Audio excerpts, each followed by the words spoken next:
Накануне на одной из свалок Алданского района уничтожили крупную партию контрафактной водки. Спиртное было изъято у одного из предпринимателей города Алдана. На продукцию отсутствовали документы, подтверждающие ее легальный оборот. После судебных слушаний огненную воду постановили уничтожить. Тему продолжат наши алданские коллеги.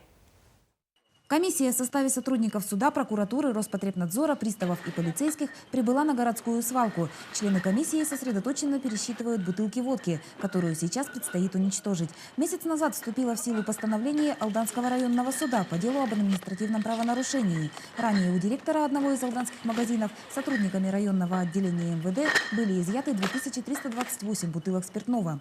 Происхождение водки покрыто мраком неизвестности. На данную продукцию отсутствовали сопроводительные документы, марки акцизного сбора, а также индикационные данные, подтверждающие ее легальный оборот. Над свалкой ощутимо веет запахом алкоголя. Рев бульдозера сплетается со звоном разбиваемого стекла. Директор магазина, реализовавший контрафактную огненную воду, привлечен к административной ответственности. Татьяна Вахнина, Дмитрий Заливин, Сергей Шипачев, НВК Саха, Алдан.